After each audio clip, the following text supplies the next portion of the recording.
Di Kediri ada Prabu Joyoboyo. Prabu Joyoboyo mempunyai kitab asrar-asrar, rahasia-rahasia Allah. Nah, karena itu beliau Prabu Joyoboyo juga pernah menjongkok adanya sholawat wahidiyah. Ing antarane nggih tembunge boten padha karo wong nggih. Lurinen Pendhita Asenjata Trisula Wanda. Lurinen Pendhita Asenjata Trisula Wanda. Golek ana pendhita sing gawane Trisula Wanda. Pendhita ini adalah seorang waskita, seorang waliullah. Senjatanya Trisula Wanda, Tri Toreko, Sula Solawat, Wanda Wahidiyah. Tri Toreko, Sula Solawat, Wanda Wahidiyah.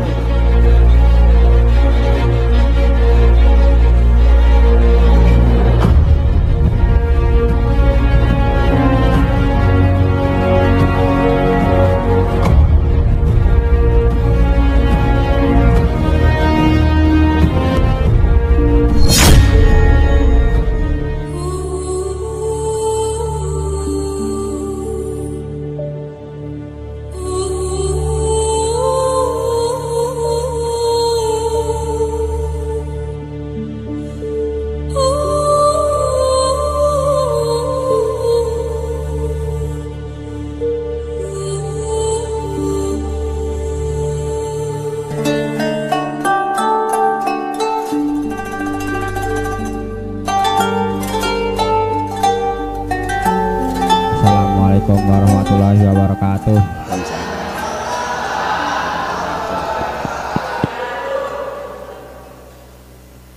Perkenalkan, nama saya Dimas.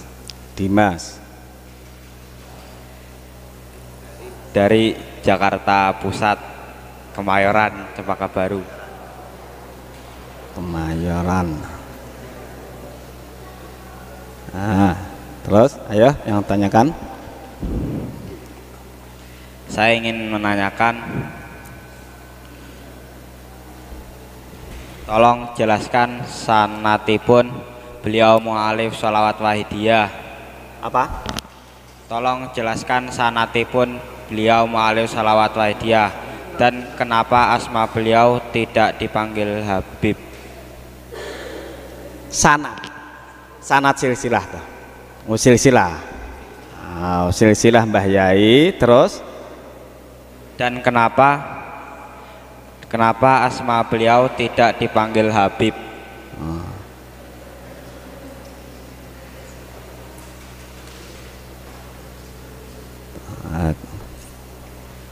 Terus ada lagi?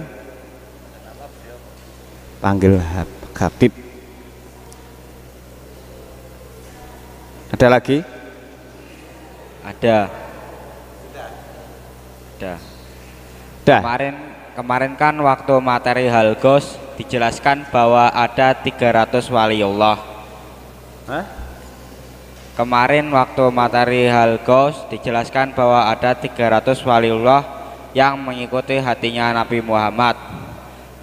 40 seperti hatinya Nabi Musa, 7 seperti hatinya Nabi Ibrahim, 5 seperti hatinya malaikat Jibril, 3 seperti hatinya malaikat Mikail, 1 seperti hatinya malaikat Israfil. Terus maksud dari mengikuti hatinya para nabi dan para malaikat ini apa? Tolong dijelaskan. Satu peserta 3 pertanyaan langsung ya. Pertanyaan dari Saudara Dimas, Jakarta Pusat, Kemayoran. 1 masalah silsilah Mbah Yai. Yang kedua, kenapa Mbah Yai kok tidak dipanggil Habib, padahal beliau adalah keturunan dari beliau Rasulullah Sallallahu Alaihi Wasallam. Ya. Yang ketiga, Al-Ghaus, maksud dari mengikuti hati para nabi dan malaikat. Yang pertama, monggo silsilah Mbah Yai.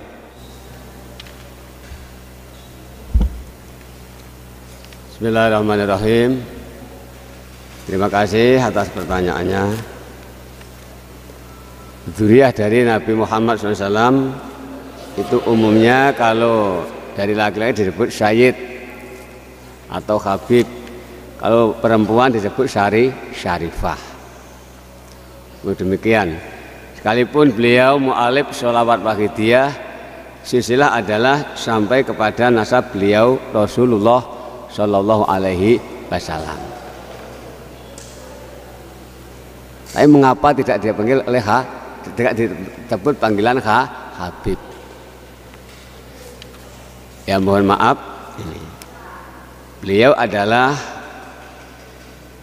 sangat tawadu, tidak menonjolkan diri, tidak menampakkan diri.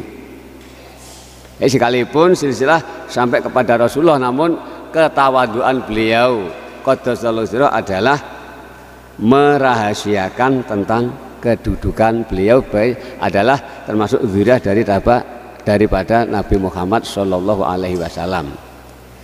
Ya nuwun sewu, mungkin penanya yang lain tahu nasab beliau adalah semenjak ini.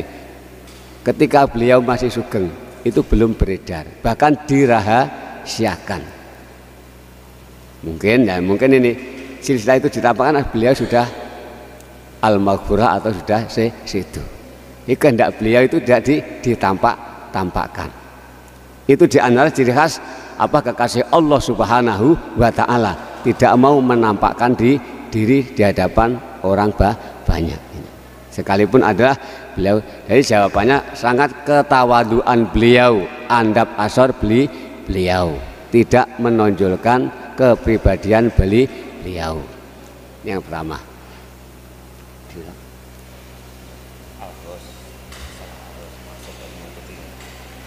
Ya mohon maaf, nanti penanya kalau kurang puas dapat mengajukan permasalahan lagi dari jawaban saya, mungkin nanti dari Pak Sony atau Pak Kiai Hasan Imron bisa menambahi. Namun dari adalah sangat ketawaduan beliau, ngerti tawadu, andap asor, tidak mau menampakkan bahwa beliau adalah seorang syahid atau keturunan dari Nabi Muhammad Shallallahu Alaihi Wasallam. Nanti disambung oleh Pak Sony maupun Pak Hasan Ali Imron. Kemarin saya sampaikan bahwa Allah Subhanahu wa Ta'ala ini mempunyai hamba-hamba, diantaranya 300 hamba hatinya seperti hatinya Nabi Adam alaihi salam. Artinya sekalipun itu seorang waliullah, namun dikaruniai hati sebagaimana hati yang dimiliki oleh Nabi Adam alaihi salam.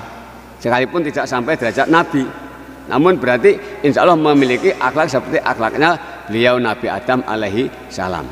Yang 40 itu memiliki hati seperti hatinya Nabi Musa alaihi salam. Jadi wali yang dikaruniai oleh Allah yang jumlahnya 40 mempunyai hati seperti hati Nabi Musa, mungkin walinya itu kejam, kontroversi seperti Nabi Musa alaihi salam. Nabi Musa itu nabi sangat-sangat kontroversi. Nah, maka wali yang derajat demikian mungkin itu walinya kejam sekali menegakkan agama Allah atau syariat Allah Subhanahu wa Ta'ala ini. Maksudnya itu seperti akhlak atau langkah-langkah perjuangan yang dipilih oleh Nabi Musa. Adapun yang 5 itu yang 7, walau sab'atun kulum ala qalbi Ibrahim. Jumlah wali yang 7 ini mempunyai hati sebagaimana hatinya Nabi Ibrahim alaihi salam. Mungkin ketawaduan andap asor. Beliau adalah Nabi Ibrahim adalah nabi yang sangat bijaksana dan seterusnya ini. Kemudian maupun kepasrahannya, Nabi Ibrahim sangat terkenal, nabi yang sangat menyerahkan diri kepada Allah Subhanahu wa Ta'ala. Mungkin demikian wali yang jumlahnya 7 itu akhlak yang dimiliki seperti akhlak Nabi Ibrahim alaihi salam. Walau khamsatun kulum ala qalbi Isribil. Yang 5 ini seperti dikaruniai hatinya malaikat Jibril alaihi salam. Dan seterusnya yang 3 dikaruniai memiliki hati seperti hatinya malaikat Mikail alaihi salam. Yang 1 wali yang 1 ini yang disebut Al-Ghaus, dalam penjelasan kemarin itu memiliki hati sebagaimana hatinya malaikat Israfil alaihi salam. Yang satu saja yang saya sampaikan, bahwa dalam kitab Daqaiqul Akhbar malaikat Israfil itu dikaruniai oleh Allah Subhanahu wa taala ini mampu apa istilahnya itu mikul atau mendung 7 langit 7 bumi, istilah bahasa Jawa. 7 langit 7 bumi ini apa 7 langit dan 7 bumi dikuasai oleh malaikat Israfil alaihi salam. Nah, wali yang satu ini dikaruniai seperti itu sebagaimana yang dimiliki oleh malaikat Israfil alaihi salam. Kalau demikian, wali yang satu disebut Al-Ghaus ini kemampuannya adalah luar biasa. Dapat apa itu lahu sirun yasifil alam, mempunyai rahasia yang menerobos seluruh alam. Dikaruniai oleh Allah Subhanahu wa taala sebagaimana hatinya malaikat Israfil alaihissalam. Cara wong Jawa, malaikat Israfil itu saged mikul 7 langit 7 bumi. Kalau demikian, wali yang satu dalam keterangan ini disebut Al-Ghaus ini adalah apabila memandang dunia ini kecil sekali, bagaikan panjenengan melihat lepek di depan panjenengan. Jadi antara dunia jagat timur sampai barat itu kecil. Istilah orang lain apa itu orang mengatakan yaitu beliau dapat toyul ardu, melempit bumi, melipat bumi. Perjalanan yang jauh dapat dekat ini. Bahkan beliau ini adalah mampu sekalipun fisiknya di alam dunia, rohaninya sudah di alam akhirat.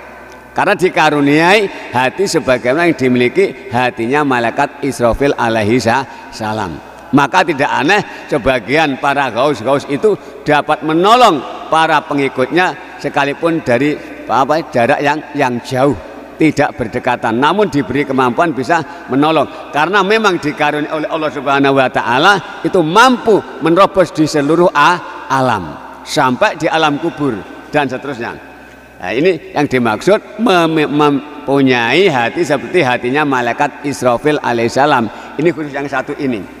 Maka kalau kita itu sungguh yakin kepada seorang gaus, terutama sekarang ada gausu hadza zaman, insya Allah apapun yang jadi problema kita, asal kita mantap yakin akan diberi doa restu beliau, akhirnya problem kita akan diberi solusi oleh Allah Subhanahu wa taala, yaitu Al-Ghaus yang bermakna ghaisun, orang yang memberi pertolongan. Jadi diberi kemampuan sebagaimana yang diberikan oleh Allah kepada malaikat Israfil alaihi salam. Mungkin demikian yang dimaksud keterangan kemarin. Terima kasih. Mungkin dari yang lain Pak Sony maupun Pak Hasan menambah keterangan. Dari Mas Rahmat Blitar, bagaimana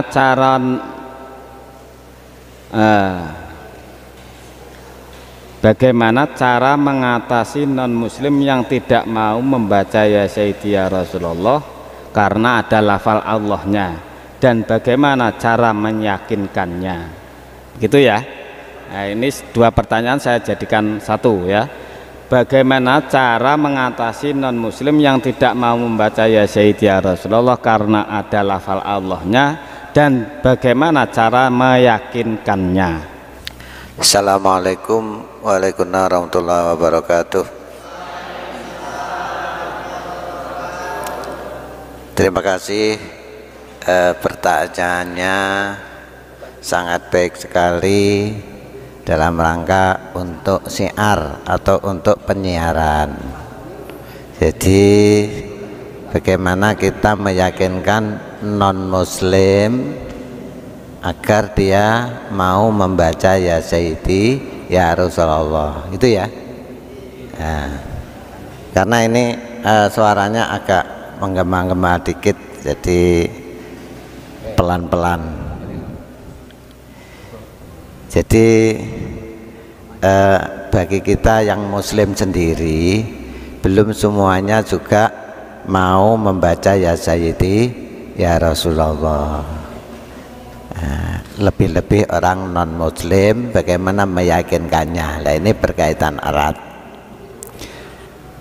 Pada umumnya yang mau diajak membaca ya Sayyidi Rasulullah itu adalah teman-teman kita yang punya problem, punya permasalahan, punya kesulitan. Ini biasanya ini mudah untuk kita ajak membaca ya Sayyidi ya Rasulullah.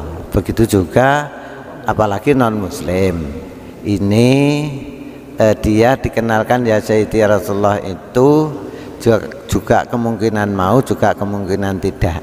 Tapi apabila punya problem berat, insya Allah dia mau membaca ya Sayyidi Rasulullah karena punya tujuan atas problemnya itu. Meskipun demikian, banyak cara untuk meyakinkan agar orang-orang atau teman-teman kita baik yang muslim atau non muslim kita ajak membaca ya Sayyidi ya Rasulullah. Contoh pernah terjadi di kalangan pengamal Sarpagitiyah ini mengajak non muslim untuk membaca ya Sayyidi ya Rasulullah. Bagaimana caranya? Pada waktu itu terjadi selama kamu menjadi non muslim, pernahkah kamu ketemu nabimu? Nah, akhirnya dia menjawab selama dia non muslim belum pernah bertemu nabinya atau belum pernah ketemu Yesus. Akhirnya oleh si pengamal dibujuk, kalau kamu ingin ketemu nabimu atau ketemu Yesus, maka bacalah ya Sayyidi ya Rasulullah. Lah ketika dia itu mau membaca ya Sayyidi Rasulullah karena memang dia ingin ketemu nabinya, akhirnya dibaca pada waktu itu, diamalkan dengan harapan dia bertemu nabinya yang selama ini belum pernah ketemu. Akhirnya dibacalah ya Sayyidi Rasulullah itu diperbanyak pada malam itu. Alhamdulillah paginya dia sudah mencari yang memberi tadi, yang menyiari. Ternyata pada malam itu ketika dia membaca ya Sayyidi Rasulullah, dia ketemu Yesus dan ketemu Nabi Muhammad SAW, ketemu Nabi Isa pada waktu itu, ketemu Nabi Isa alaihissalam dan ketemu beliau Rasulullah SAW.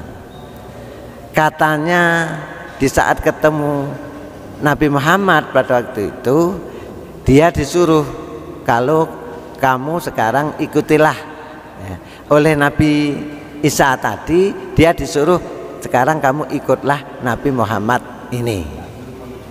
Nah itu diantaranya seperti itu.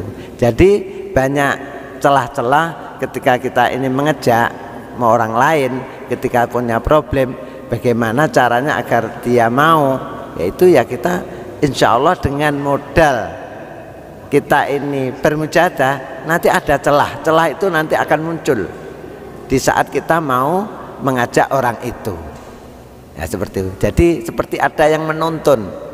Jadi kita ini mengajak orang itu dalam rangka kita membayai. Jadi nanti yang menuntun kita ini yang bayai. Ya, bukan kemampuan kita, dituntun oleh bayai. Ya, insya Allah kalau jenengan ini nanti sudah niat berjuang, niat mengajak orang lain, nah, di saat kita ini menghadapi permasalahan problem, kita butuh penjelasan atau butuh jawaban, nanti sedikit banyak nanti akan muncul melalui hidayah Allah Subhanahu wa Ta'ala. Nah itu contoh ketika kita mengajak non muslim agar dia mau membaca ya Sayyidi ya Rasulullah. Nah biasanya non muslim itu enggan menyebut nama Muhammad SAW, enggan, betul purun, tidak mau. Makanya kalimat ya Sayyidi Rasulullah itu tidak menyebut nama beliau Rasulullah SAW. Yang disebut adalah jabatan beliau, adalah ya Sayyidi, duhai kanjeng Nabi pemimpin kami, ya Rasulullah duhai utusan Allah di situ. Sehingga dia mau membaca itu karena di situ tidak disebutkan nama beliau Rasulullah, nama Muhammad SAW tidak disebutkan di situ. Nah, mungkin itu yang masalah nida istiqlal kepada non muslim. Mungkin ada tambahan.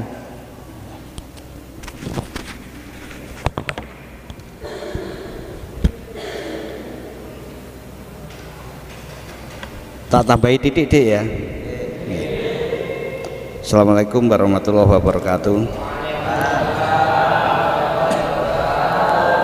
Jadi begini Dik, kalau kita ingin menyiarkan atau menyampaikan amalan ya Sayyidi ya Rasulullah, itu pertama-tama yang kita lihat, yang kita harus kita perhatikan, pertama sopo ya sing tak siari. Iki macam-macam. Mungkin kamu nanti di masyarakat menghadapi wong biasa, ora butuh amalan itu, tapi sampean pengen mengasihi amalan itu. Ada orang karena punya masalah, mungkin sakit, banyak utang dan lain sebagainya. Jadi pentingnya tahu sasaran yang akan kita siari. Nah, untuk meyakinkan supaya mereka tertarik dengan amalan ya Sayyidi Rasulullah, ini penjelasan harus juga bisa merasakan dulu. Jadi apa to fadilah setelah saya mengamalkan sholat wahidiyah, ya Sayyidi Rasulullah.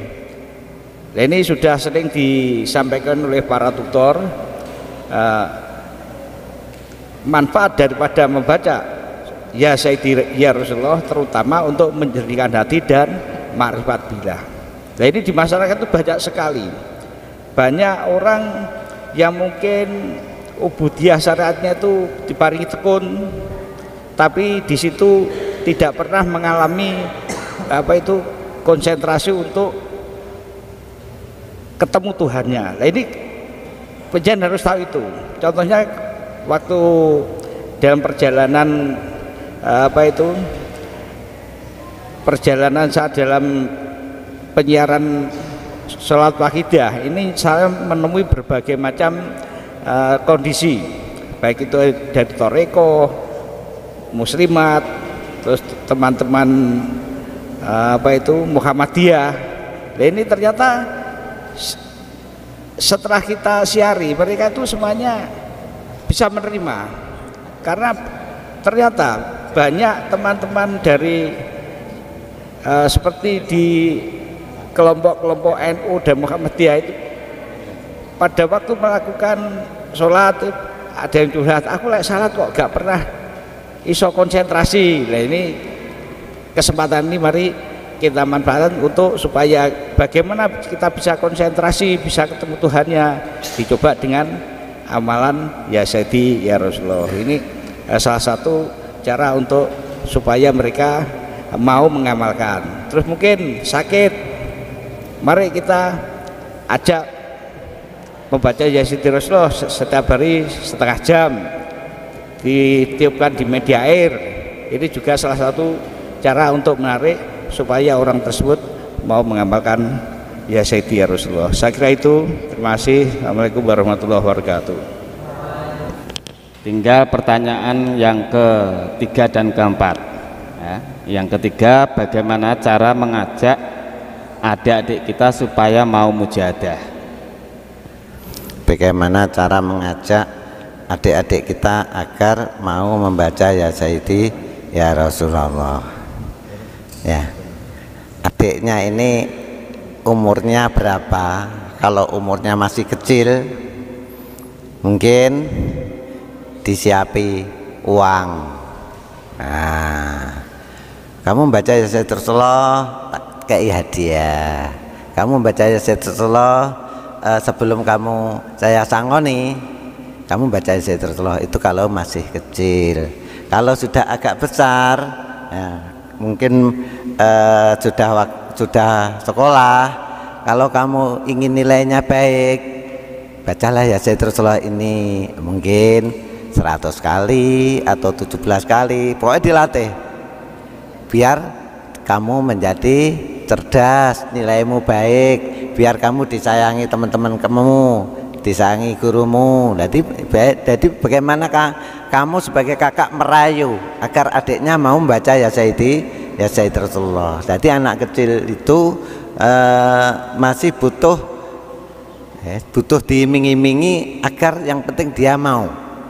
Ya, yang penting dia mampu membaca ya Sayyidi ya Rasulullah. Mungkin mau ujian, ya itu kita ajak membaca ya Rasulullah. Insya Allah nanti nilaimu baik. Insya Allah kamu di saat menggarap ujian akan mendapatkan tuntunan oleh Allah wa Rasulihi sallallahu alaihi wasallam.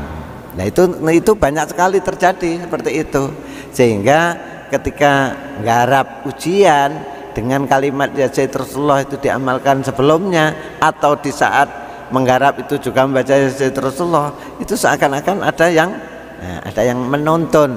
Jadi yang asalnya tidak ingat menjadi ingat pelajarannya itu.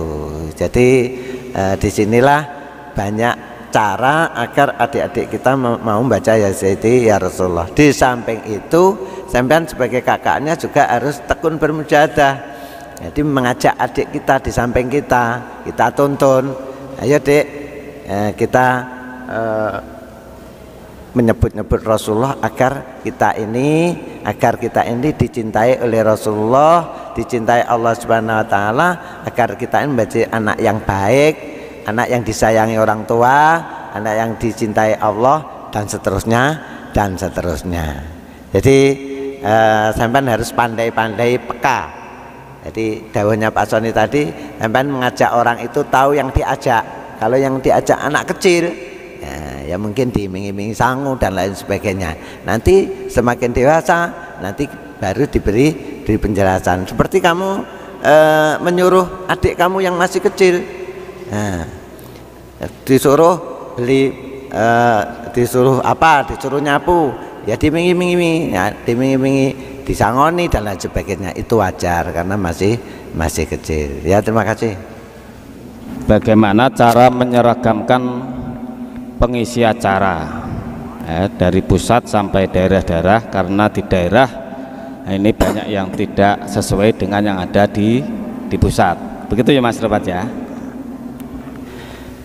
Sebetulnya di pusat ini juga sudah memberi contoh, sudah memberi tuntunan terhadap daerah-daerah bagaimana agar itu menjadi seragam. Contoh acara-acara yang ada di pusat, contoh Mujadah Kubro, ini kan ada live streaming.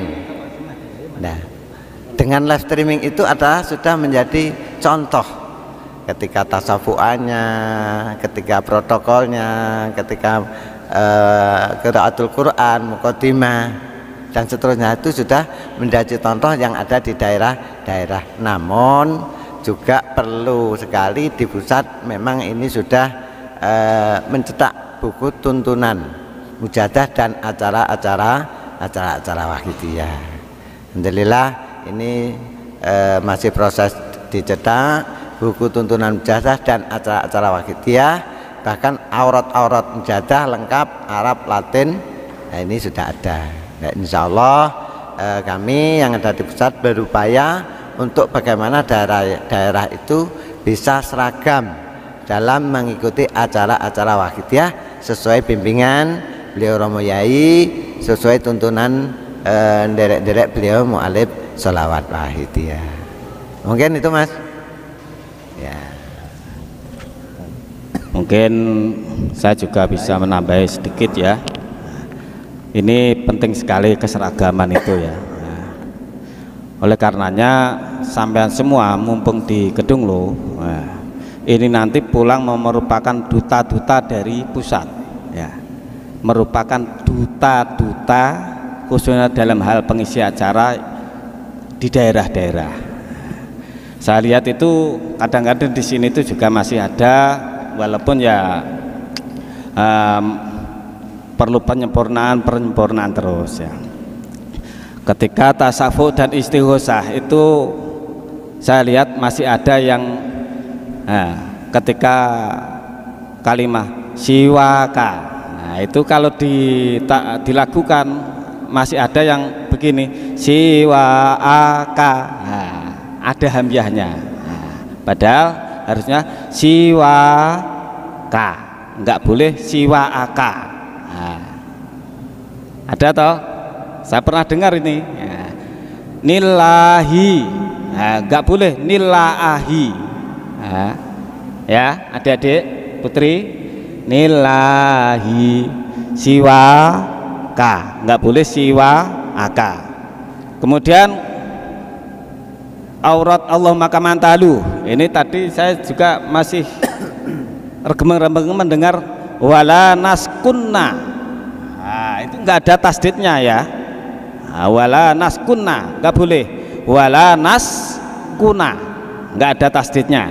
Nah, ini dititani sama nanti pulang sebagai duta di daerah masing-masing ya, wala naskuna. Nah, itu mungkin tambahan dari kemudian lagi begini, ketika menjadi penata acara ini saya juga sering jane ngelek nih, itu jangan memonopoli. Kalau tasafuan itu jangan memonopoli ya. Mungkin kalau yang pertama ya, yang pertama pembukaan pertama itu bolehlah dimonopoli karena pesertanya belum ada kadang-kadang. Tapi yang terakhir ya, waktu menyambut kerawuhan Romo Yai maupun waktu tasawuf dan istighosah penutup acara, nah, itu nggak boleh dimonopoli ya. Ya Syafi'al, ini agak dijauhkan lagi. Nanti hampir selesai ya, siwaka fa in tarudda kuntu sason halikal ini didekatkan lagi. Ini untuk memandu agar seragam. Nah, awal dan terakhir boleh dimonopoli, tapi dua kalimat ya.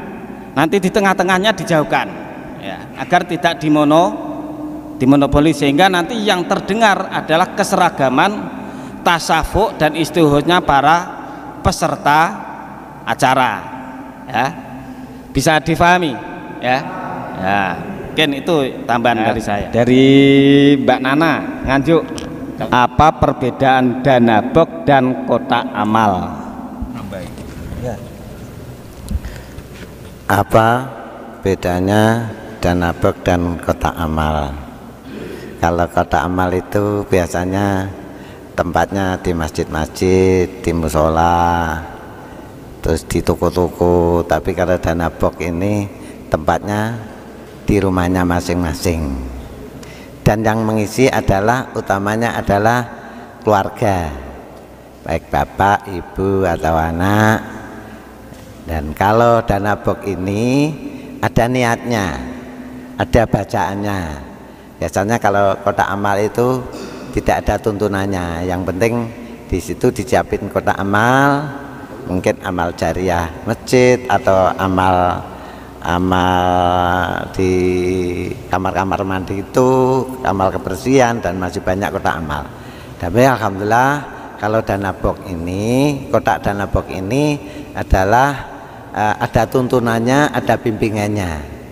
Terutama lagi di dalam berdana bok, nah ini dilatih oleh Mbak Yai kita supaya istiqomah di dalam mengisi dana bok, meskipun nilainya kecil ya, mungkin setiap pagi atau setiap sore, utamanya setiap pagi, dengan niat, dengan bacaan Bismillahirrahmanirrahim. Ya Sayyidi ya Rasulullah, ya Sayyidi ya Rasulullah, ya Sayyidi ya Rasulullah, fafiru ilallah, fafiru ilallah, fafiru ilallah. Nah, uang ditiup lalu dimasukkan dalam kotak. Atau apabila terpaksa tidak punya uang, kotaknya ditiup dengan bacaan tersebut, dengan niat makmum Mbah Yai, dengan niat birrul waliden, kirim donga kepada ahli kubur kita, utamanya kedua orang tua kita. Jadi kalau kotak amal ini biasa yang ditempatkan di kotak-kotak amal umum, tapi kalau dana bok ini utamanya untuk perjuangan, manfaatnya untuk perjuangan wahidiyah, utamanya untuk mencetak lembaran sholawat wahidiyah, sehingga ketika kita berdana bok ini ada nilai birrul waliden, ada nilai perjuangan, ada nilai cinta dengan alam semesta, dan masih banyak nilai-nilai yang terkandung di dalam dana bok.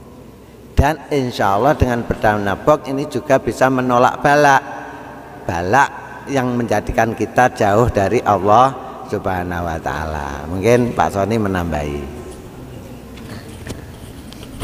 Wis jelas sih. Sampun. Tak tambahin titik ya. Jadi antara dana kotak box dan kotak amal itu sebenarnya sama tapi beda. Sama ini podo-podo beramal untuk akhirat, tapi fungsinya yang dana box itu lebih khusus. Ini alhamdulillah beliau Mu'alif Sholat Pagi dia punya program berdana yang khusus untuk kegiatan perjuangan. Dan di sini manfaatnya seperti yang didawuhkan Gus Imron tadi, juga manfaatnya pun ya, yeah. Ini itu kelebihan dari kotak box. Jadi untuk dana perjuangan, begitu penjan masukkan kotak dana di kotak box ini penjan alhamdulillah menolong keluarga kita, leluhur kita yang sudah di alam kubur, termasuk keluarga kita yang mungkin masih hidup, karena begitu mengisi beramal beramal dan itu tolak bala, ingat perjuangan, ingat Kanjeng Nabi dan seterusnya. Jadi keistimewaannya kotak box itu seperti itu. Kemudian yang kedua, prinsip apa untuk menjadi pembina kanak-kanak? Ya, yang harus prinsip apa untuk menjadi pembina kanak-kanak? Oh, prinsip apa yang bisa diterapkan untuk menjadi pembina kanak-kanak? Begini, keberadaan kanak-kanak itu sangat penting, sangat-sangat penting. Nah, kita lihat di perjuangan selain Wahidiyah, belum ada yang mengikut sertakan kanak-kanak untuk berjuang menegakkan agama Allah. Sama lihat di perjuangan selain perjuangan Wahidiyah, pernah lihat sampean yang melibatkan kanak-kanak untuk menegakkan agama Allah? Lah ini, di Wahidiyah kanak-kanak dilibatkan karena apa? Kanak-kanak itu belum punya dosa, doanya diijabahi, banyak keistimewaan kanak-kanak, sehingga oleh Mbah Yai diikutkan dalam barisan perjuangan Wahidiyah. Maka keberadaan kanak-kanak sangat penting. Begitu juga keberadaan yang membina kanak-kanak. Nah, saya harapkan nanti ini setelah SMP kan banyak yang boyong ya. Ya, sampai nanti ya jadilah pembina kanak-kanak di daerah masing-masing. Kalau mungkin ada kanak-kanaknya, anak-anaknya pengamal Wahidiyah yang belum mujahadah, diajak ya, jadikan diri Anda sekalian sebagai pembina kanak-kanak. Minimal adikmu kudu kok jak mujahadah ya Mbak Nana. Nah, kemudian prinsip apa yang bisa diterapkan? Prinsipnya bersungguh-sungguh dalam mengajaknya, bersungguh-sungguh dalam meloporinya, bersungguh-sungguh dalam memberikan tuntunannya, memberikan contohnya. Nah, soalnya kanak-kanak ini biasanya sing didelok hal-hal sing ketok. Pembinaannya kanak-kanak ngajak mujahadah lah, pembinaannya gak tahu mujahadah. Nah, ini bersungguh, yang pertama tadi adalah meyakini bahwa Wahidiyah adalah hak. Yang kedua, sama bersungguh-sungguh. Insya Allah pasti berhasil kalau bersungguh-sungguh. Walladzina jahadu fina lanahdiyannahum subulana. Nah, dan orang-orang yang bersungguh-sungguh pasti aku berikan jalan menuju aku. Nah, bersungguh-sungguh ini dalam artian umum maupun dalam artian khusus. dalam artian khusus ya mujahadah melalui membaca doa sholat wahidiyah. Nah, dalam artian umum ya bersungguh-sungguh, termasuk ketika dalam membina kanak-kanak. Itu Mbak Nana ya. Nah, dua prinsip ini saya kira sudah bisa dijadikan modal. Ya, menambah sedikit, kalau tidak salah ada sebuah hadis Nabi yang menyebutkan, bukan golonganku yang tidak hormat kepada yang di atasnya dan tidak menyayangi yang di bawahnya. Jadi bentuk kasih sayang kita terhadap adik-adik kita adalah kita membina, kita menjadi pembina. Kita sebagai kakak menjadi pembina adik-adik kita, menjadi contoh adik-adik kita. Nah, ini kewajiban kita, karena jangan sampai nanti ketika adik-adik kita ini sudah besar, ini tidak mengenal mujahadah, nanti kita kesulitan untuk mengajak adik-adik kita. Jadi prinsip kita adalah ini suatu kewajiban kita, agar sebagai bentuk kasih sayang kita terhadap adik-adik kita, agar dengan kita menjadi pembina, menjadi pembina mujahadah terhadap adik-adik kita adalah dalam rangka kita nderek makmum beliau Mbah Yai, makmum beliau Rasulullah SAW, makmum Romo Yai, agar mereka semua menjadi orang yang sadar kepada Allah wa Rasulihi SAW. Terima kasih. Kemudian yang ketiga, pertanyaan dari Mbak Stefani juga dari Nganjuk, bagaimana cara menghadapi teman yang diajak mujahadah tapi ngersulo? Nah. Ini ada pertanyaan bagaimana menghadapi teman yang ketika diajak mujahadah itu berat atau sambat ngersulo. Jadi perjuangan menuju kebaikan, atau kalau di Wahidiyah istilahnya adalah mujahadah, itu memang berat. Seberat apapun, kalau mengajak teman itu sulit, ya tetap kita ajak, tetap kita dengan sabar dan telaten senantiasa tidak mudah menyerah. Sehari ini sulit, besoknya tetap kita ajak. Mungkin di hari yang pertama itu waktunya kurang longgar, atau mungkin situasinya kurang pas, besoknya diajak pas longgar, terus kemudian besoknya diajak seperti itu lagi, yang sehingga dengan terbiasa menjadikan mujahadah itu menjadi suatu kebutuhan, menjadikan mujahadah itu suatu kewajiban, yang sehingga dengan sendirinya akan terbiasa. Mungkin semacam itu, singkat saja. Satu dari Mas Ilham Tuban, seperti kita ketahui bahwa Wahidiyah itu ada 3 kelompok. Nah, sekarang ada lagi 4 ya. Nah, dari kelompok-kelompok itu mana yang paling benar? Nah, monggo Yai Khalil.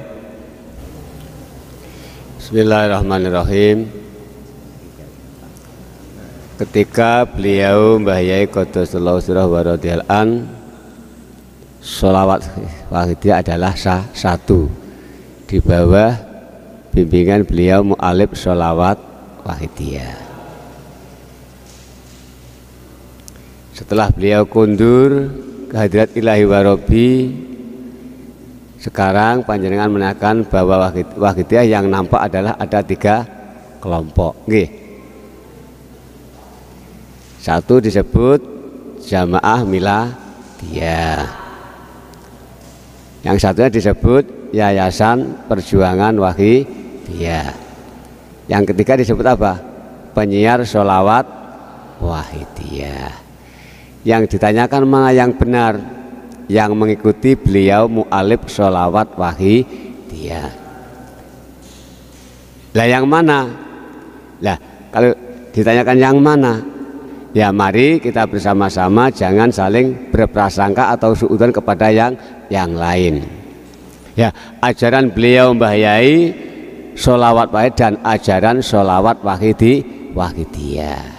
Nah, di antara kelompok tiga itu mana yang mengikuti persis daripada bimbingan beliau mu'alif sholawat wahidiyah?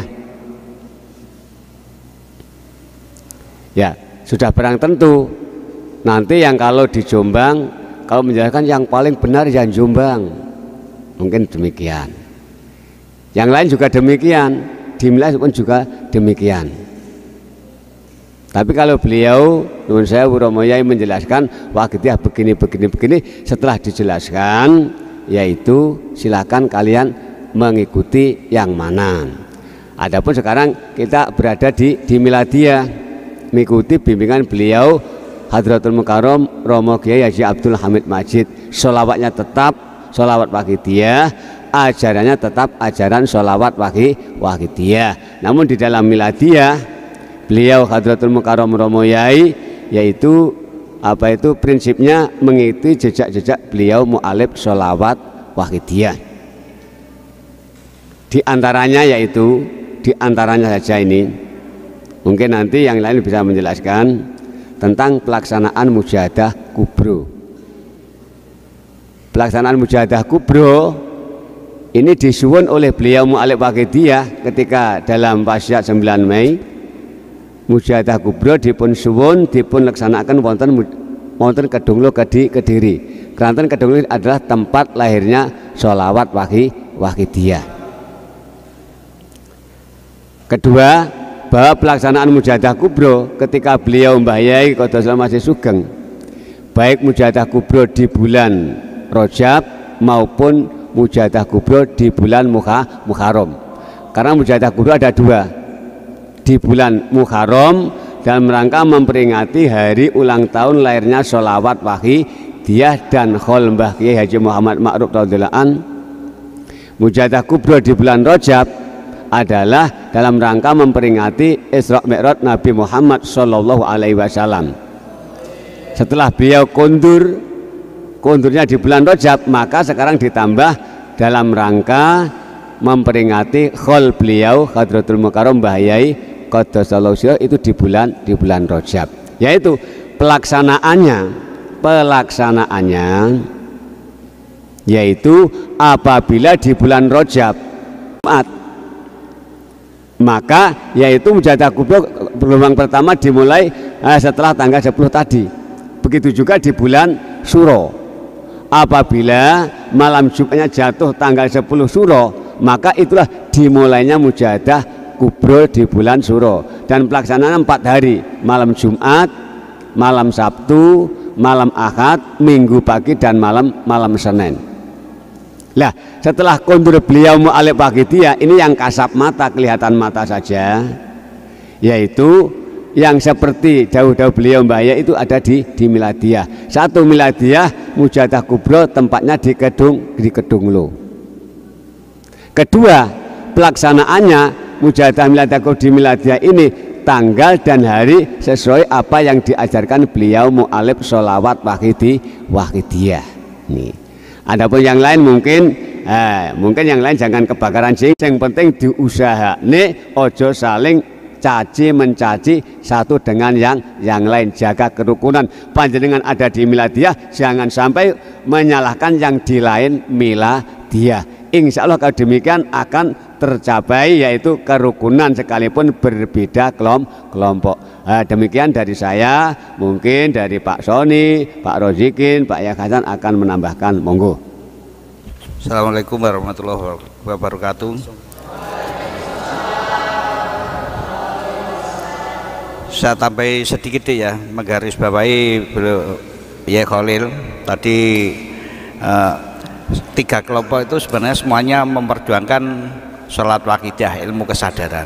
Cuma di sini ada perbedaan tata caranya atau manajemennya. Ini tidak perlu saya terangkan. Yang jelas penjenengan kebetulan dari Romo Yai Hamid ini insya Allah beliau komitmen dengan apa yang dianjurkan oleh beliau mu'alif Shalawat Waqidah tentang kegiatan-kegiatan perjuangan. Terutama beliau sampai hari ini masih memegang teguh tentang dawuhnya beliau 9 Mei, yaitu tentang Mujahadah Kubro. Ini dawuhnya beliau, kita melaksanakan ya. Untuk itu mari alhamdulillah penjaringan di Kodar bisa ikut di belakang beliau Al-Mukarram Romo Kiai Haji Abdul Hamid Majid. Terus yang kedua, alhamdulillah lagi ini tidak dimiliki oleh yang lain. Kita punya hari besar kita, yaitu Jumat pagi. Ini alhamdulillah kita di Kodar setiap Jumat pagi kita punya kegiatan yang namanya Mujahadah serempak Jumat pagi. Bahkan pada saat bulan Mulut ini kita melaksanakan Mujahadah Miladah Kubro. Ini juga salah satu cara perwujudan syukur pengamal terhadap guru kita. Terus alhamdulillah lagi, mudah-mudahan nanti di Kodar seperti dawuhnya beliau mu'alif Shalawat Waqidah. Hadirin hadirat, baik ini saya masih ada ataupun sudah tidak ada, perjuangan Samita tetap menjadi satu. Dan mudah-mudahan dengan keikutan penjaringan di sini di bawah bimbingan beliau Al-Mukarram Romo Kiai Haji Abdul Hamid Majid, penjaringan mampu menjadi pemersatu dan perjuangan kewahidian. Saya kira itu mudah-mudahan sedikit betul-betul diridhoi Allah Subhanahu wa taala. Amin amin ya rabbal alamin. Ya, ini memang karena Dewa Waqidah itu mengajarkan rahmatan lil alamin. Dari Romo Yai sering mendahulukan bahwa kita harus qalbun wahid, hati satu. Namun demikian sudah dijelaskan oleh Pak Soni, yaitu tentang ciri-ciri kita derek Mbah Yai, yang derek acaranya, kegiatannya, keseragamannya. Dan ini derek Mbah Yai. Dan alhamdulillah Romo Yai ini senantiasa mengajak kita makmum Mbah Yai, senantiasa mengajak pengamal untuk makmum Mbah Yai dalam segala hal. Nah, ini namun juga dipertegas oleh sebuah hadisnya beliau Rasulullah sallallahu alaihi wasallam yang insya Allah bunyinya la tajlisu inda kulli alimin illa li alimin yad'ukum min khamsin ila khamsin minasyak ila yakin. Janganlah engkau mengikuti orang alim kecuali mengajak meninggalkan 5 perkara menuju 5 perkara, diantaranya yaitu minasyak ila yakin, dari keraguan menuju keyakinan. Alhamdulillah ini sudah jelas di Wahidiah ini. Beliau Mbah Yai senantiasa mengajak kita untuk menanamkan keyakinan, kesadaran lillah billah dan seterusnya. Wa mina riya ilal ikhlas, dari riya, sifat riya ya, jadi amal ingin dilihat orang lain menuju ikhlas, menuju lillah billah lagi. Mina riya ilal ikhlas, menuju lillah billah lagi. Jadi amal yang tidak lillah billah nanti akan dihinggapi riya, pasti ingin dilihat orang lain, pasti ingin ini dan lain sebagainya.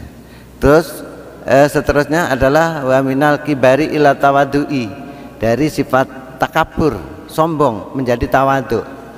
Nah, alhamdulillah ini beliau Mbah Yai ini mengajak kita dari sifat takabur menuju tawadu, merasa dolim, merasa hina. Kalau kita ini bersungguh-sungguh merasa dolim, merasa hina, kita tidak sempat mengoreksi orang lain, kelompok yang lain. Alhamdulillah ini juga dituntunkan di dalam Jamaah Wahidiyah, utamanya di Jamaah Wahidiyah Miladiyah. Wa minar rugbati ila zuhdi, dari cinta dunia menuju zuhud, jadi cinta dunia menuju benci dunia. Atau di saat kita ini aktivitas yukti, benar-benar didasari niat lillah billah, li rasul bi rasul, sehingga hati kita tidak kumantil dengan dunia. Nah, jadi memegang dunia tapi hatinya senantiasa sadar kepada Allah Subhanahu wa taala. Nah, ini Yang terakhir, wa minal adawati ilan nasihati, dari permusuhan menuju perdamaian. Ya inilah yang senantiasa didengungkan oleh pejuang-pejuang wakidah, utamanya beliau Romo Yai. Dari permusuhan menuju kedamaian. Beliau senantiasa mengajak kolbun wahid, kolbun wahid, kolbun wahid. Meskipun ada perbedaan, tapi hati tetap satu, saling menghormati dan saling kasih sayang. Nah di sini ini sebagai tambahan. Terima kasih. Kemudian yang kedua, pertanyaan dari Mas Wasil Kediri, apa faedah pengeterapan istighraq? Monggo Yai Khalil. Bismillahirrahmanirrahim. Penerapan istighraq, baik istighraq wahidiyah, istighraq bi haqiqatil Muhammadiyah maupun istighraq ahadiyah, termasuk ibadah batin yang besar sekali nilainya.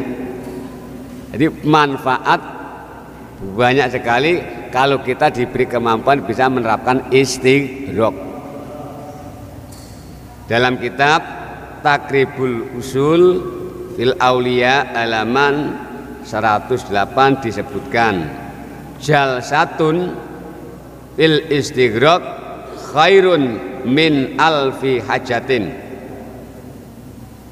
Duduk sesaat yakni dalam istighraq lebih baik daripada 1000 kali haji.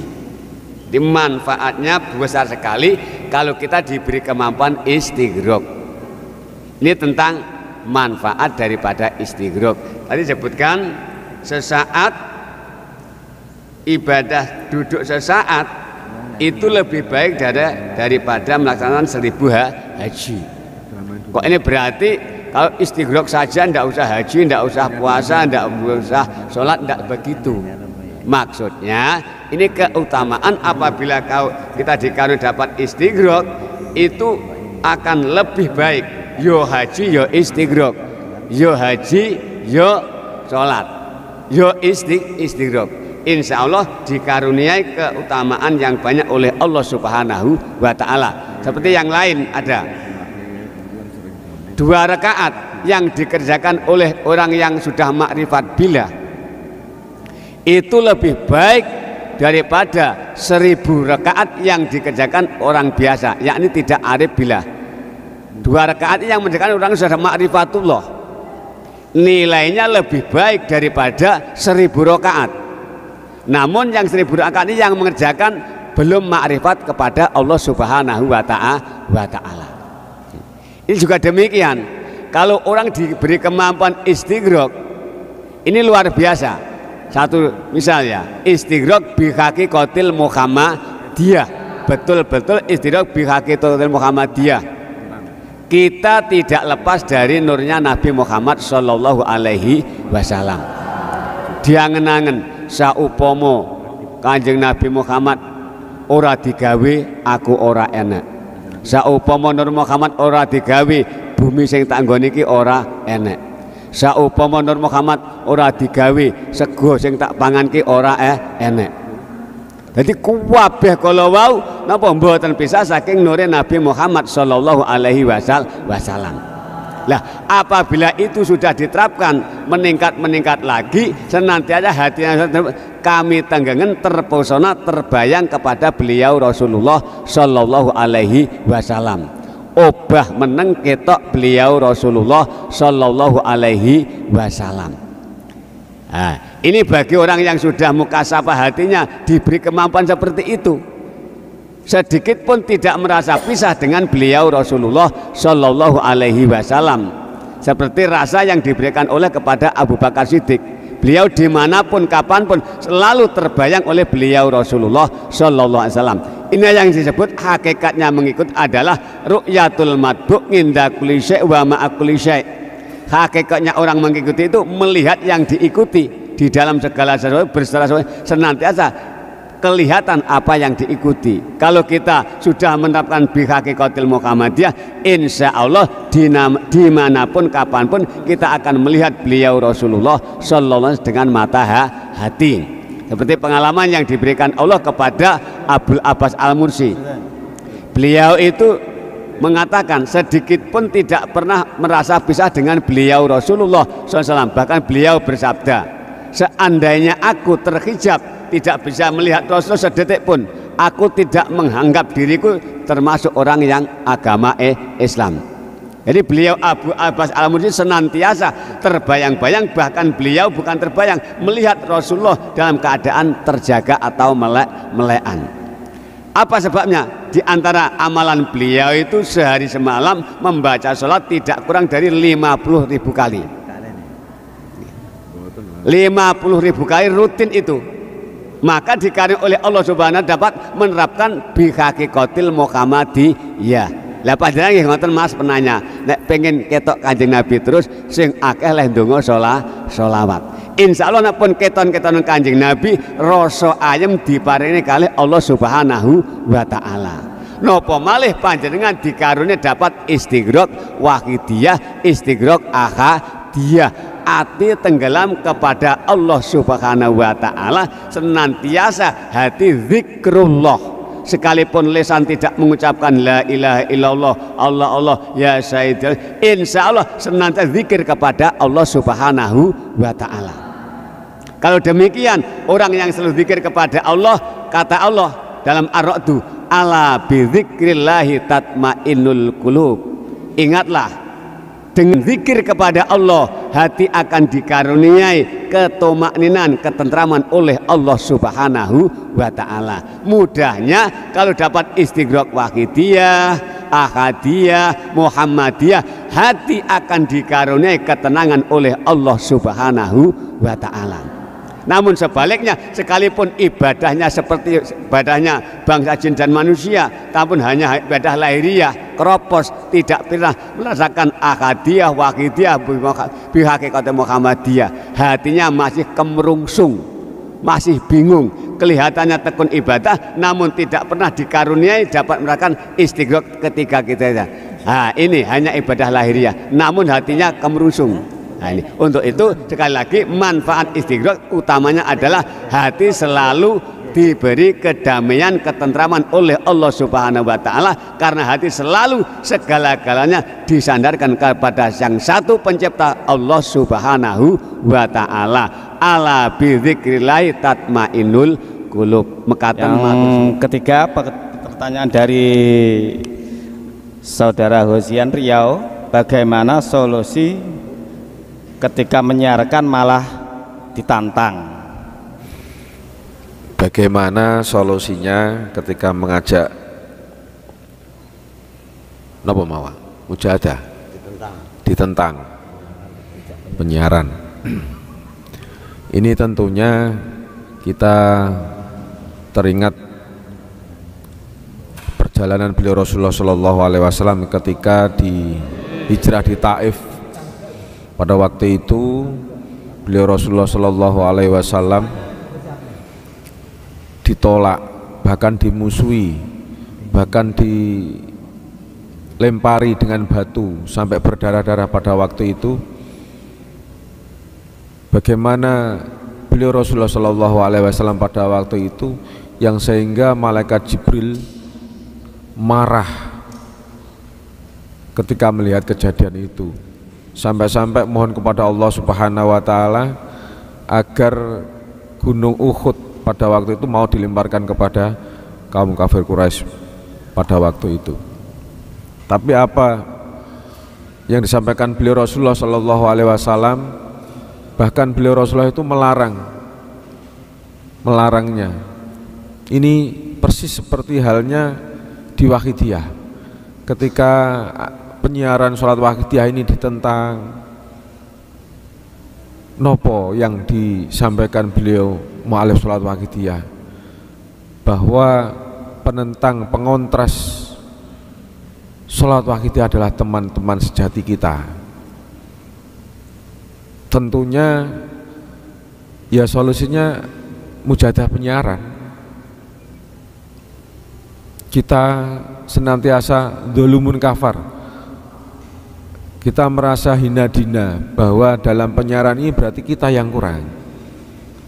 Ini solusinya, ditingkatkan mujahadah penyiaran semacam itu. Ya mungkin dari bapak-bapak pusat yang lain ada tambahan, monggo. Kalau di dalam Al-Quran kita dituntun ketika menghadapi seperti itu, wajadilhum billati hiya ahsan, bermujadalah dengan yang terbaik.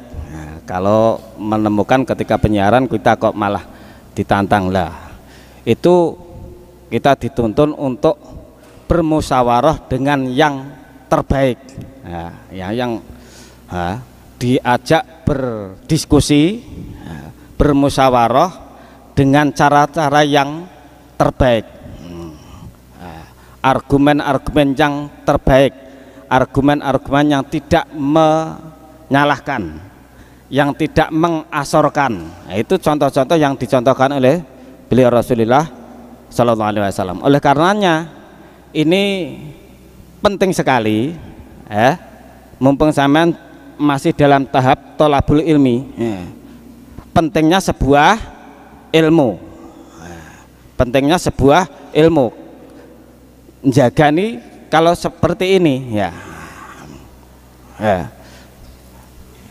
kuasai, pelajari dengan betul-betul Wahidiyah ini. Buku-buku Wahidiyah banyak itu. Nah, itu panjenengan pelajari. Bekal ilmiah ini juga penting ya. Bekal ilmiah ini juga penting untuk bermujadalah, bermusyawarah dengan Al-Quran dan Al-Hadis. Dan tidak kalah pentingnya bahwa metode perjuangan Wahidiyah itu adalah metode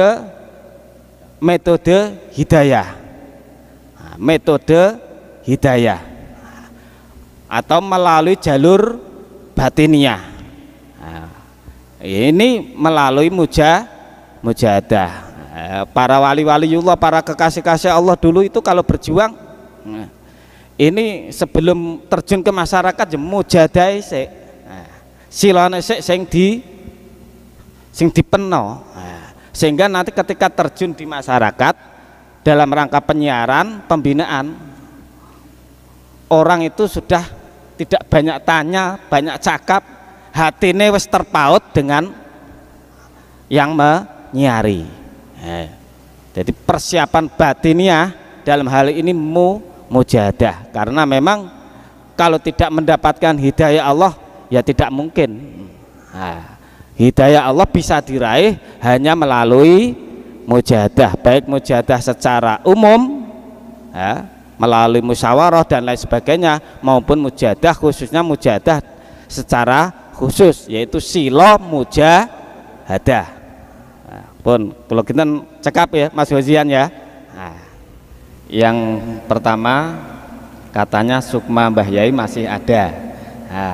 Maksudnya ki aktivitas Mbah Yai masih bisa, contoh menyiarkan itu ya. Ini balik enggak berkenaan dengan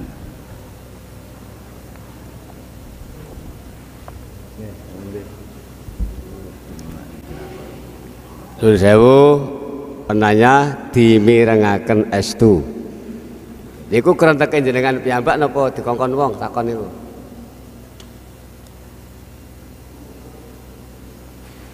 Oh ngeten mawon nggih. Allah Subhanahu wa taala niku ndamel makhluk tingkat-tingkat. Pertama para rasul, para nabi, para ulama, para wali, manusia biasa. Niki mungkin jenengan pengen goleki namanya kitab Tafriqul Khatir fi manaqibi Syekh Abdul Qadir Al-Jailani. Tafriqul Khatir. Umumnya manusia itu mengatakan bisa beraktivitas ketika masih hidup. Namun para nabi, para rasul, sekalipun beliau-beliau ini sudah wafat, rohaninya masih diberi kemampuan oleh Allah beraktivitas seperti ketika beliau masih hidup. Ini para rasul dan para nabi. Sering beliau romoyen dawuhaken, dawuh nabi, hayati khairul lakum wa mamati khairul lakum. Hayati khairul lakum, hidupku masih bisa memperbaiki kalian. Wa mamati khairul lakum, aku sudah wafat pun juga bisa memperbaiki kalian. Dirinci, ini maksud saja ketika beliau Nabi masih sugeng, ini langsung memberi suri tauladan kepada para sahabat. Tata cara sholat begini, tata cara haji begini, sedekah begini dengan fisik beliau. Namun ketika beliau sudah wafat, kata beliau, semua amal-amal umat beliau itu ditampakkan jelas di hadapan beliau oleh Allah Subhanahu wa Ta'ala. Kanjeng Nabi diberi kemampuan bisa mirsani amale para umat sedoyo. Apabila beliau melihat amalnya baik, beliau hamitullah, aku bersyukur kepada Gusti Allah. Wis tak tinggal pirang-pirang ewu tahun kok jek nglakoni ibadah kanthi ikhlas, alhamdulillah seneng. Namun apabila melihat amal-amal umatnya itu jelek, maksiat mungkarat, beliau fastaghfartullah lakum, aku mohonkan ampun kepada Allah Subhanahu wa Ta'ala. Jadi sekalipun beliau sudah masih bisa beraktivitas dalam fisorfi. Begitu juga di antara para waliullah ada yang dipilih oleh Allah Subhanahu wa Ta'ala, sekalipun sudah di alam barzah masih rohaninya beraktivitas, bisa membina para pendereknya yang masih ada di alam dunia. Tidak semua wali ini. Ada di antara sekian waliullah yang dikarunia oleh Allah Subhanahu wa Ta'ala sudah wafat, namun rohani beliau masih diberi izin oleh Allah membimbing para pengikutnya, para pendereknya yang masih ada di alam dunia.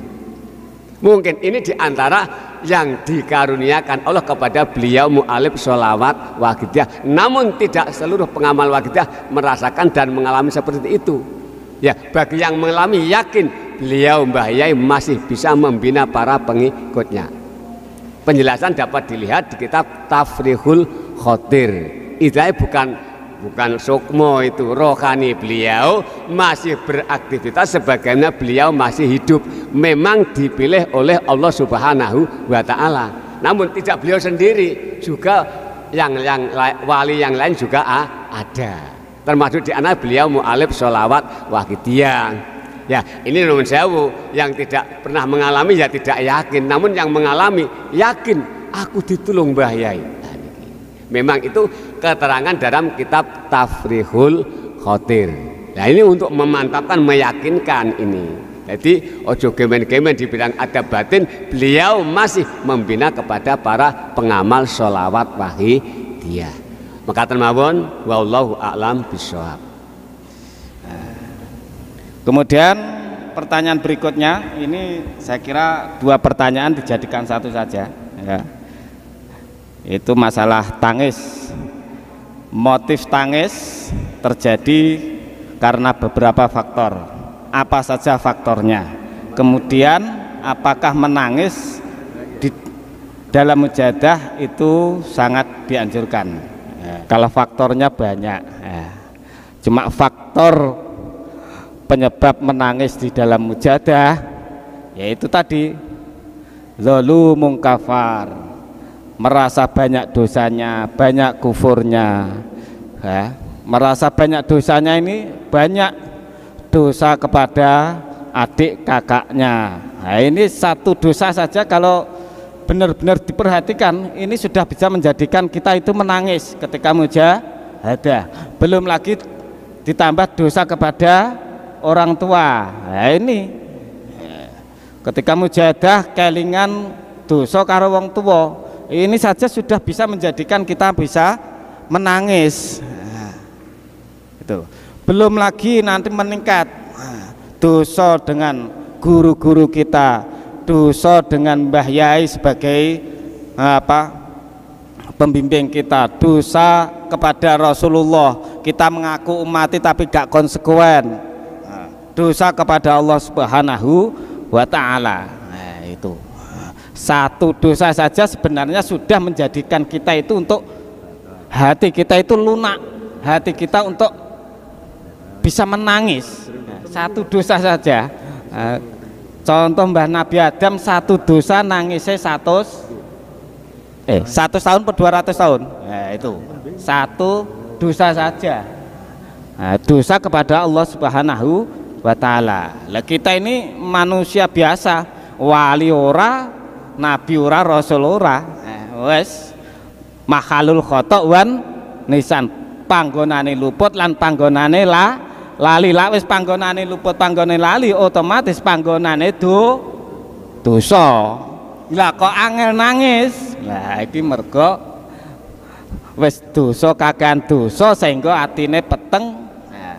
Hatinya keras. Jumudul aini min qaswatil qalbi wa qaswatul qalbi min kasratiz dzunub.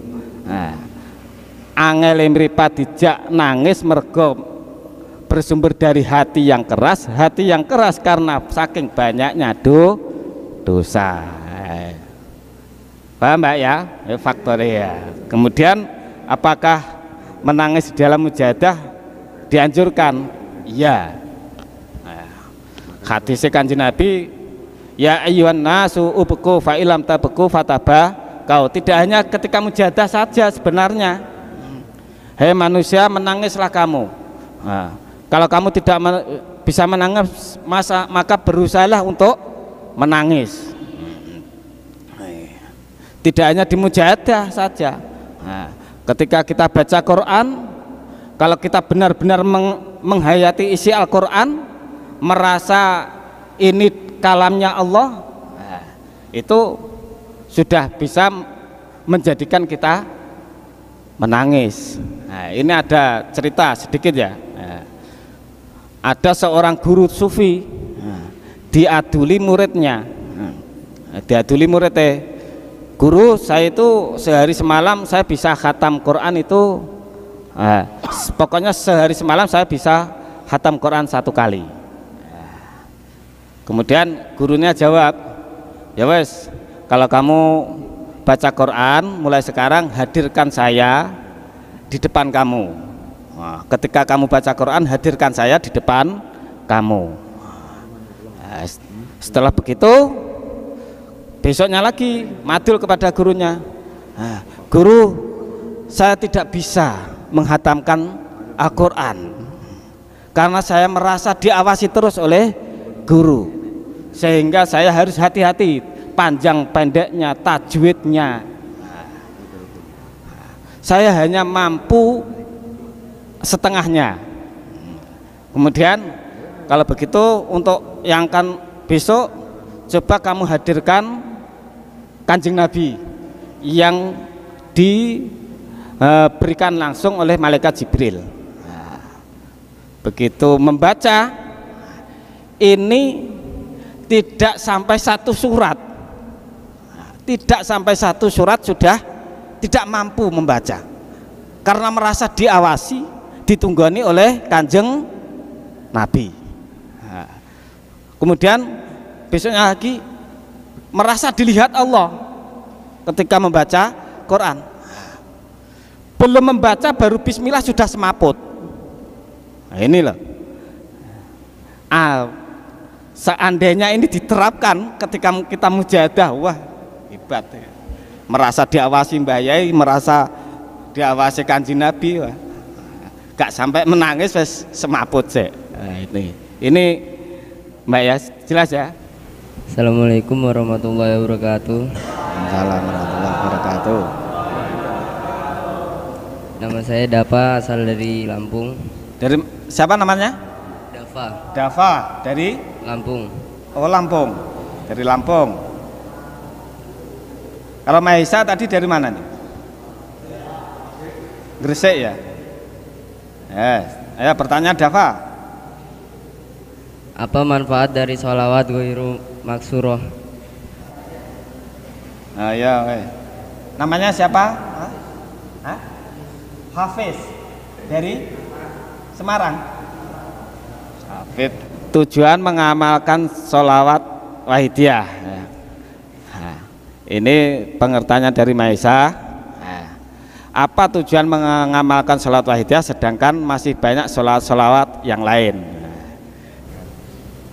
Ini saya kira dua pertanyaan bisa dijawab sekaligus ya. Yang kedua itu, ini pertanyaan dari Dava Lampung, apa manfaat sholawat ghairu maksurah? Bismillahirrahmanirrahim. Mengapa yang diamalkan sholawat?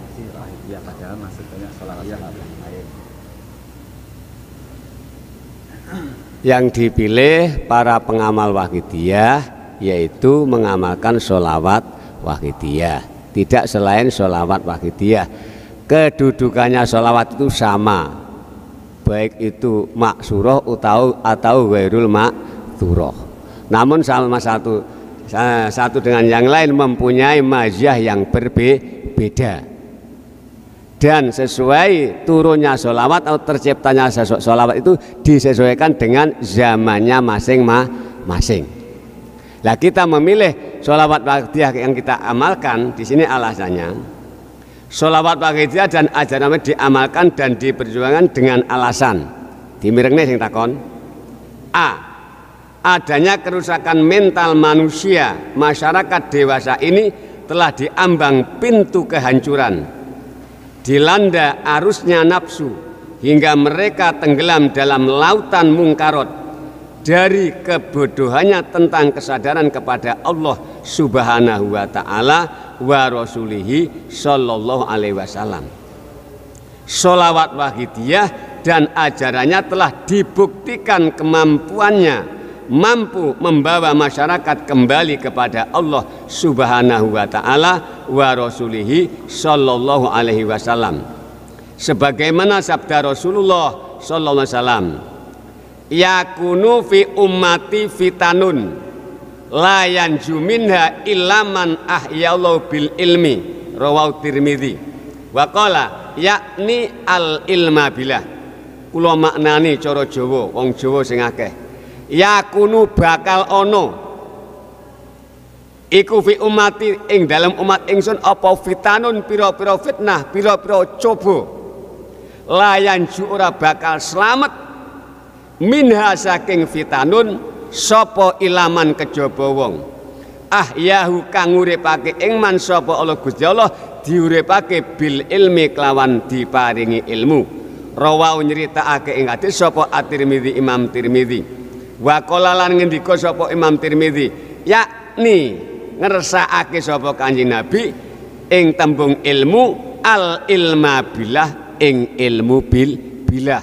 Terjemahan bahasa Indonesia. Akan terjadi di kalangan umatku beberapa fitnah dan tidak ada yang selamat dari fitnah itu kecuali orang yang hatinya dihidupkan oleh Allah Subhanahu wa ta'ala dengan memiliki ilmu atau diberi ilmu. Imam Tirmidzi berkata, yang dimaksud ilmu oleh Rasulullah SAW ialah ilmu billah. Ini pertama alasannya. B. Sholawat wahidiyah dalam cara pengamalannya diatur praktis, disertai dengan etika atau adab ubudiyah kepada Allah Subhanahu wa ta'ala wa Rasulullah SAW. Sangat efisien, mudah dan ringan untuk diamalkan. C. Alasan ketiga, sesuai dengan maksud dan tujuan pengamalan sholawat wahidiyah adalah untuk menjadikan hati dan makrifat billah. Sedangkan menjadikan hati dan makrifat billah adalah wajib hukumnya. Tazkiyatun nafsi anir roda'ili wajibatun. Membersihkan jiwa dari pengaruh-pengaruh nafsu adalah wajib. Bagian D alasannya sholawat wahidiyah dan kandungannya semuanya berdasarkan Al-Quran dan Al-Hadis. Jadi mudahnya mengapa dipilih sholawat wahidiyah para pengamal? Karena sholawat wahidiyah terbukti keampuannya membawa kembali umat masyarakat kembali kepada Allah Subhanahu wa ta'ala. Karena di dalam wahidiyah di samping sholawat ada ajaran ilmu billah. Nah, beliau tadi bersabda akan terjadi beberapa fitnah. Nikilah sabda beliau masih sugeng, masih hidup. Sudah berapa tahun ditinggal beliau? Lah, kalau sudah terjadi sekarang ini beberapa fitnah, tidak akan selamat dari fitnah itu kecuali orang yang dikaruniai oleh Allah dengan dihidupkan dikasih ilmu, yaitu ilmu billah. Memang kalau kita benar kita renungkan, kalau kita hidup di zaman akhir tidak bisa menerapkan billah, hidup kita selalu bingung. Dihadapkan anak nakal sudah bingung, apalagi problema dibenci orang sudah bingung, apalagi ekonominya juga bingung, karena semuanya hati bersandar kepada makhluk. Tapi insya Allah kalau hati sudah penerapan billah, insya Allah apapun yang dihadapi, apakah itu menyenangkan, menyedihkan, semua adalah ciptaan Allah Subhanahu wa Ta'ala. Dipolkan anak nakal sehingga nakal ya Gusti Allah. Memang demikian. Wong Nabi Nuh mawon mboten saged napa bimbing putrane, napa malih kula panjenengan wong biasa. Satu sisi demikian.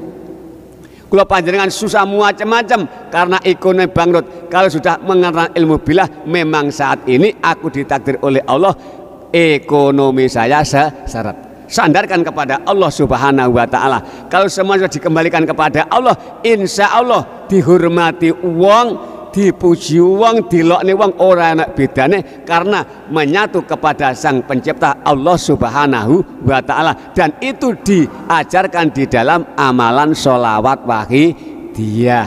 Terbukti sebagian sebelum mengamalkan wahidiyah akhlaknya sudah bejat, minuman keras dan lain sebagainya, namun setelah mengamalkan sholat wahidiyah dikaruniai dapat berhenti dari perbuatan maksiat. Barokahnya donga sholawat wahidiyah. Itu alasannya. Dan seterusnya alasannya, terutama yang paling akhir, sholawat wahidiyah sumber pusat adalah juga dari Al-Quran dan Al-Hadis. Adapun yang lain ya nyumanggaan ini di dalam amalan sholawat wahidiyah. Mekaten mawon, wallahu a'lam bishawab. Mungkin bapak-bapak yang lain menambah. Selanjutnya, jadi pertanyaan yang kedua saya kira sudah terjawab ya tadi ya, apa manfaat sholawat ghairu maksurah, yaitu yang sudah dijawab oleh Bayi Khalil. Selanjutnya prinsip dana bok, monggo Pak Razikin.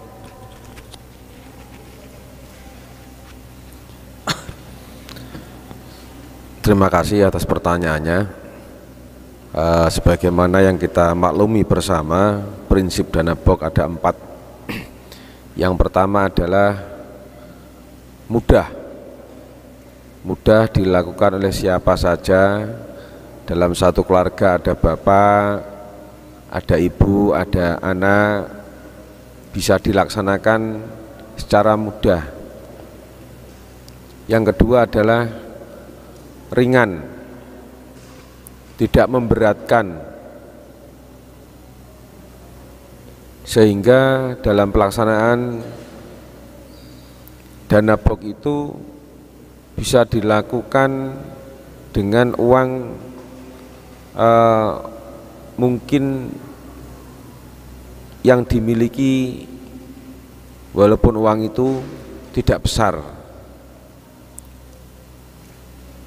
Mungkin ketika melaksanakan kegiatan belanja, sisanya bisa dimasukkan ke kotak dana bok.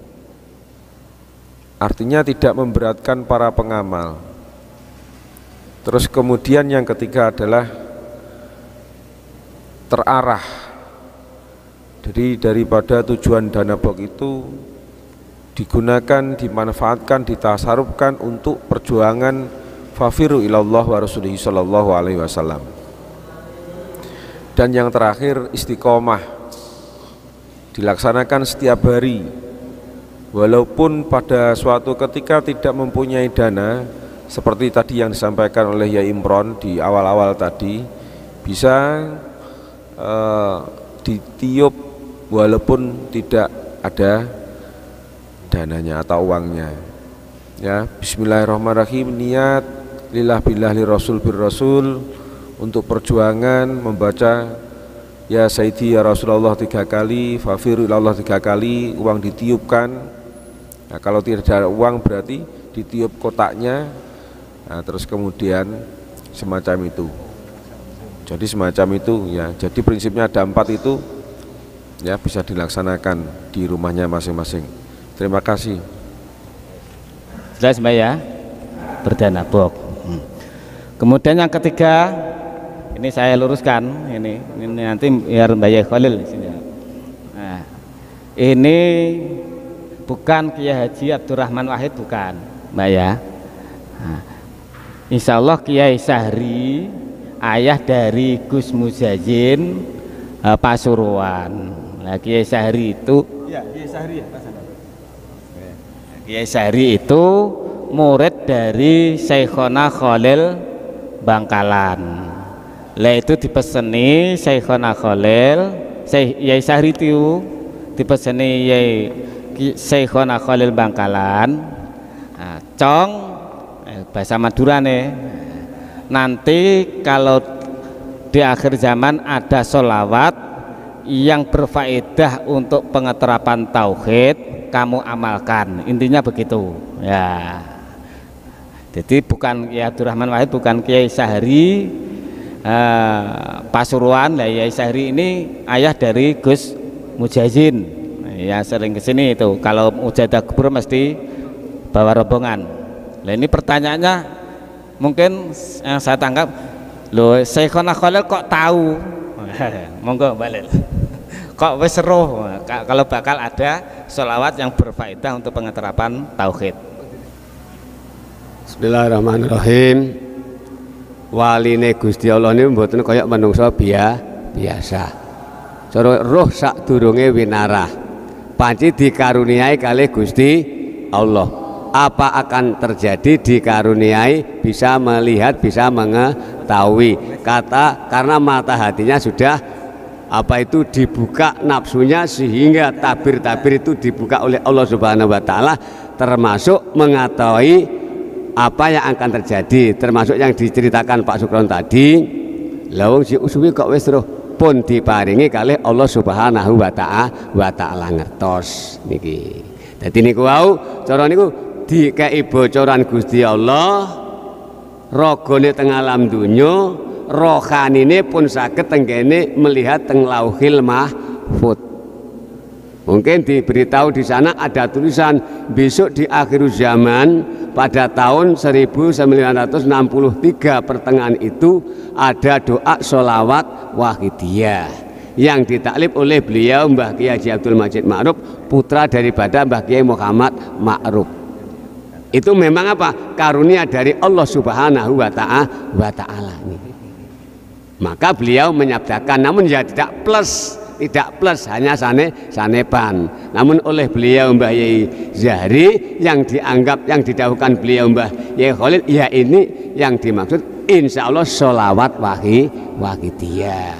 Karena itu beliau Mbah Yai Yazin langsung mengamalkan doa sholawat wahidiyah. Adapun Mbah Syekhona Khalil, Mbah Yai Khalil Madura memang seorang waliullah, sehingga beliau dikaruniai dapat melihat atau mengetahui apa yang akan terjadi.